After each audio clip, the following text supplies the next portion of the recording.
बापू, वो सामने देखो ना, सब कितना शांत साफ सुथरा है। ना कोई आदमी है, ना कोई गाड़ी घोड़ा।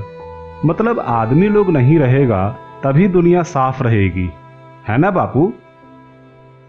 6 साल के बेटे के मुंह से इतनी गहरी बात सुनकर हरिमन ने गहरी सांस ली और कहा, हाँ लल्ला, इंसान लोग ही गंद फैलाता है।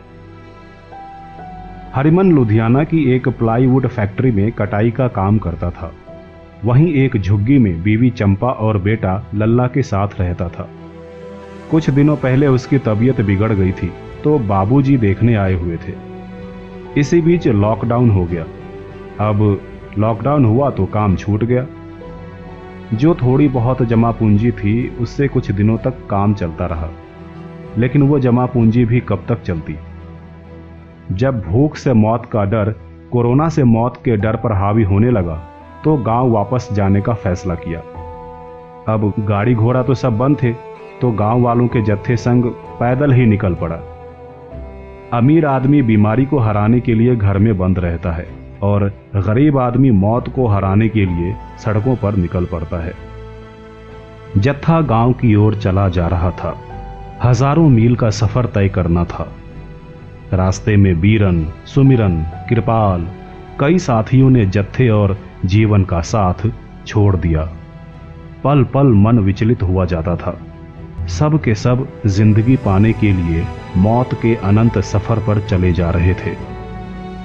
चलते चलते बाबूजी के पैर में ठेस लग गई तो वो गिरते गिरते बचे। बाबूजी का शरीर पुराना हो गया था तो वो सही से चल नहीं पा रहे थे। उनका हाल देखकर हरिमन कहीं से लकड़ी का एक पटरा ढूंढ लाया। उसने पटरे में एक रस्सी बांध दी। बाबूजी उस पटरे पर बैठ गए और लल्ला बाबूजी से बतियाता हुआ रस्सी खींचने लगा। दद्दू, एक बात बताओ, ये पहली बार ऐसा हुआ है ना जब इतने सारे लोग इधर उधर भाग रहे हैं? बाबूजी की उम्र 79 साल की थी। लगे विभाजन के समय की आंखों देखी सुनाने। लल्ला, पहली बार तो ऐसा नहीं हुआ है। गरीब लाचार आदमी तो हर दिन जिंदा रहने के लिए जद्दोजहद करता है। तुझे पता है जब देश आजाद हुआ था 1947 में, है ना दद्दू? लल्ला बीच में बोल पड़ा।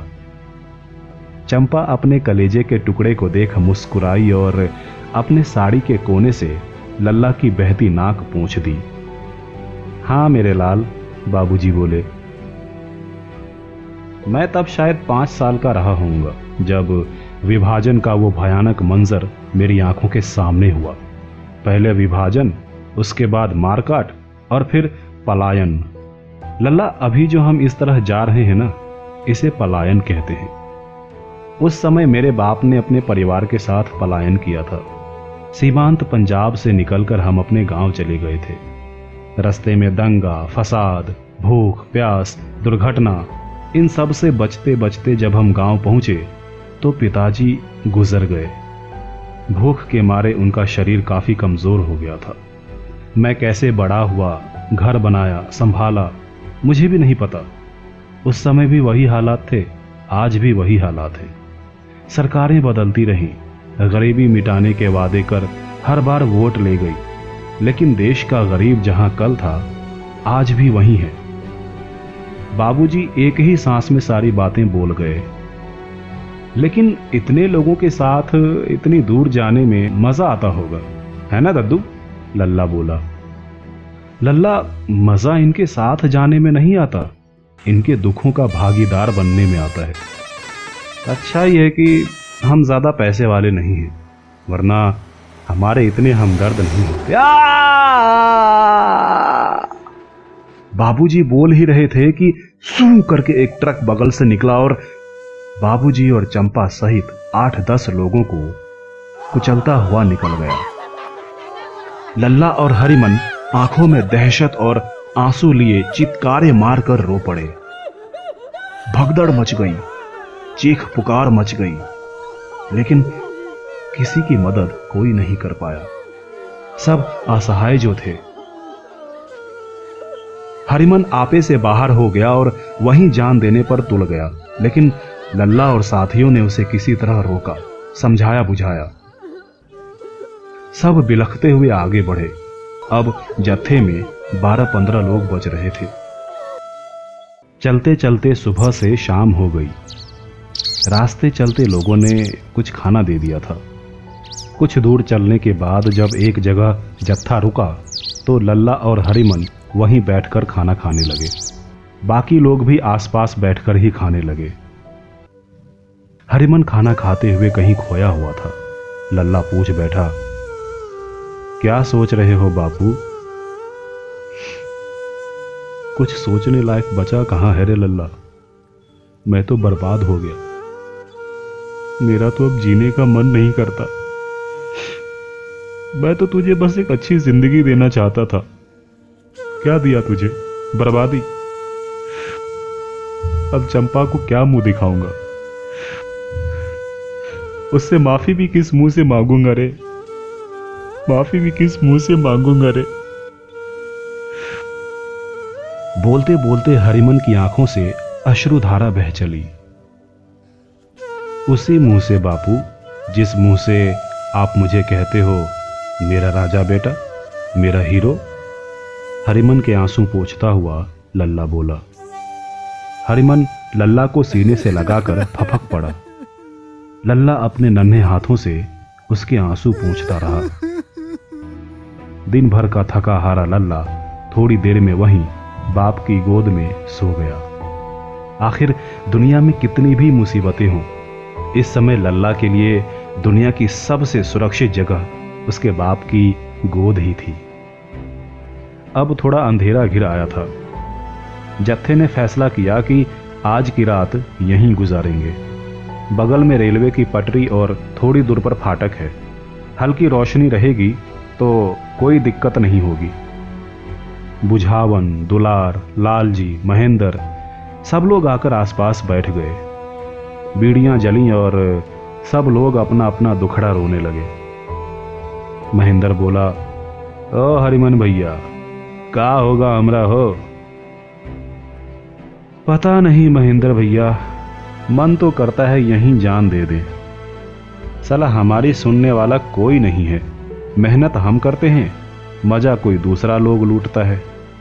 अरे घर में तो वो बंद रह सकता है ना जिसके सर पर छत हो, घर में अनाज का गोदाम और बैंक में मोटी रकम।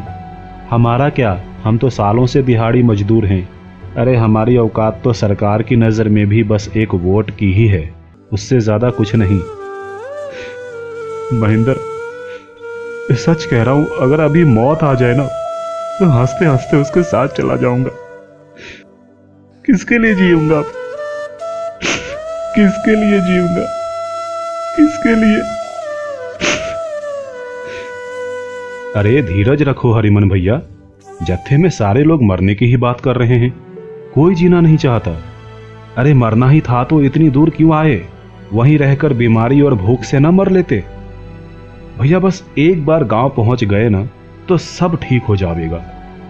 भैया अब ये सोचकर जियो कि लल्ला को लाला बनाना है। महेंद्र ने हरिमन को ढांढस बंधाने की कोशिश की। फटे कपड़े को सिला जा सकता है, चिथड़े पर कभी पैबंद नहीं लगाया जा सकता। हरिमन का मन फटा नहीं था, चिथड़ा हो गया था। अपनी गरीबी और बदहाली देखकर, अमीरों के ठाठ देखकर, सिस्टम की नजरअंदाजी देखकर। आओ हरिमन भैया, सो जाओ इधर, सुबह फिर चलना है, महेंद्र बोला। महेंद्र, मैं इधर पटरी पर सोऊंगा, मुझे उधर घास पर नींद नहीं आएगी। तू भी आजा, सब आ जाओ रे। महेंद्र बोला, अरे नहीं भैया, ट्रेन आ गई तो। अरे बुड़बक, ट्रेन बंद हो रखी है इस लॉकडाउन की वजह से, आ जाओ सब, हरिमन बोला। सारे लोग आ गए और पटरी पर सो गए। आदतन अच्छी नींद आई सबको। आधी रात को महेंद्र की आंखें खोली। उसे पटरी में कुछ हलचल सुनाई दी। अंधेशे के मारे उसने इधर उधर देखा, लेकिन कहीं कुछ नहीं था। वो निश्चिंत होकर पेशाब करने चला गया।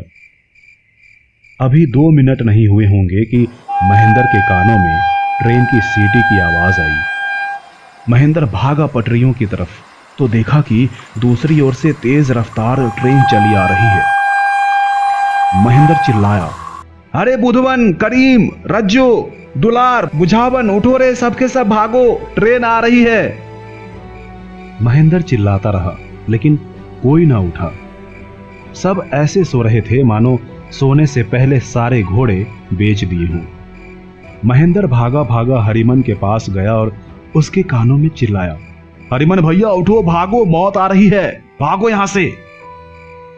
हरिमन ने सिर उठाकर ट्रेन को अपनी ओर आते हुए देखा और निश्चिंत भाव से बोला, आने दे महेंद्र, अब जीना नहीं हो पा रहा मेरे से। मौत के आगोश में चैन से सो तो सकूंगा। महेंद्र एकदम से कुछ बोल ही नहीं पाया, बस कूदकर पटरी से अलग हट गया और कुछ सेकेंड के भीतर ही धड़धड़ाती हुई वो मालगाड़ी पटरी पर सो रहे हरिमन और उसके जत्थे के ऊपर से निकल गई। उन जिंदा शरीरों को पल भर में मुर्दा बना गई।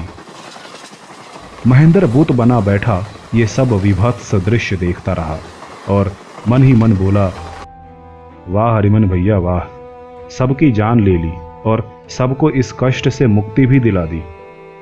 तुम्हें क्या बोलूं, हत्यारा या मोक्षदाता। अगली सुबह वहां पर कुछ लोग जमा थे, कुछ पुलिस वाले, कुछ पत्रकार और कुछ स्थानीय लोग।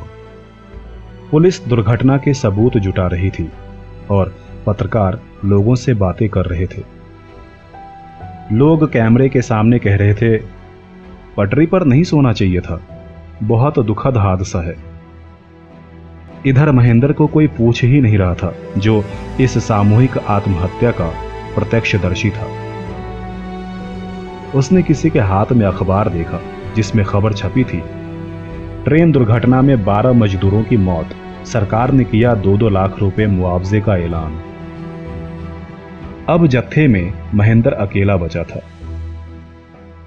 पहली बार ऐसा हुआ जब आपदा ने आपदा को अवसर में बदल लिया था।